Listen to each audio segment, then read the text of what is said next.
अरब की तपती हुई धरती, सूरज की तेज किरणें रेत पर आग की तरह बरस रही थीं। ऐसे ही एक दिन अल्लाह के आखिरी नबी हज़रत मोहम्मद सल्लल्लाहु अलैहि वसल्लम अपने सहाबा के साथ सफ़र पर थे। ये कोई मामूली सफ़र नहीं था। ये सफ़र था इंसानियत को रहमत सिखाने का, दिलों को जोड़ने का और पूरी कायनात को ये बताने का कि नबी सिर्फ इंसानों के नहीं बल्कि हर मखलूक के रहबर होते हैं। चलते चलते जब काफिला एक घने जंगल के करीब पहुंचा तो अचानक एक दर्द भरी आवाज गूंज उठी। ऐसी आवाज जिसमें डर भी था, बेबसियत भी और एक उम्मीद की हल्की सी किरण भी। सहाबा ठहर गए, कदम रुक गए और रसूलुल्लाह सहाबा भी रुक गए। आवाज जंगल के भीतर से आ रही थी। जब सब लोग आगे बढ़े तो जो मंजर सामने आया वो दिल को हिला देने वाला था। एक हिरनी रस्सी से बंधी हुई, बेबस, लाचार, और उसके पास एक शिकारी बैठा था जो उसे अपने साथ ले जाने की तैयारी में था। लेकिन हिरनी की आंखों में सिर्फ डर नहीं था, उन आंखों में एक सवाल था, एक पुकार थी।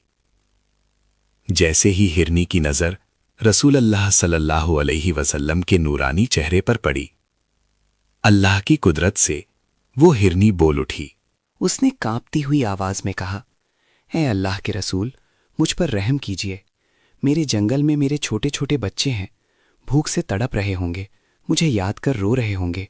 मुझे बस थोड़ा सा वक्त दे दीजिए, मैं जाकर उन्हें दूध पिलाऊं। अल्लाह की कसम, मैं वापस लौट आऊंगी। ये सुनकर सहाबा हैरान रह गए। एक जानवर इंसानी जबान में, और वो भी नबी से बात कर रहा है।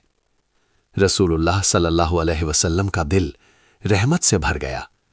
आप सल्लल्लाहु अलैहि वसल्लम शिकारी की तरफ मुड़े और बड़े सुकून से फरमाया, क्या तुम इसे कुछ देर के लिए छोड़ सकते हो? शिकारी हंस पड़ा। हंसी में घमंड था। उसने कहा, या रसूल अल्लाह, ये तो जंगल का जानवर है, अगर मैंने इसे छोड़ दिया तो ये वापस क्यों आएगी? रसूल अल्लाह ने फरमाया, अगर ये वापस ना आई तो इसकी जिम्मेदारी मेरी होगी। ये सुनते ही माहौल खामोश हो गया। नबी सल्लल्लाहु अलैहि वसल्लम एक जानवर की जमानत दे रहे थे। शिकारी कुछ पल सोचता रहा, फिर बोला, ठीक है, अगर आप जमानत देते हैं तो मैं इसे छोड़ देता हूं। रस्सी खोली गई, हिरनी आजाद हुई। वो तेजी से जंगल की तरफ दौड़ी, लेकिन कुछ कदम जाकर रुक गई, पीछे मुड़ी और कहा, ए अल्लाह के रसूल, मैं जरूर वापस आऊंगी। हिरनी जंगल में गायब हो गई। अब हर नजर जंगल की तरफ थी। वक्त बीत रहा था, सूरज ढल रहा था। कुछ सहाबा के दिल में सवाल उठा, क्या वो लौटेगी? शिकारी के चेहरे पर हल्की सी मुस्कान आ गई, लेकिन रसूलुल्लाह सल्लल्लाहु अलैहि वसल्लम पूरे इत्मीनान से खड़े थे। आप सल्लल्लाहु अलैहि वसल्लम को अपने रब पर पूरा भरोसा था। और फिर जंगल की तरफ से तेज कदमों की आवाज आई। वही हिरनी दौड़ती हुई वापस आ रही थी। उसकी आंखों से आंसू बह रहे थे। वो आकर रसूलुल्लाह सल्लल्लाहु अलैहि वसल्लम के सामने झुक गई और बोली, ए अल्लाह के रसूल, मैंने अपने बच्चों को दूध पिला दिया है। अब मैं लौट आई हूं, क्योंकि आपने मुझ पर भरोसा किया था।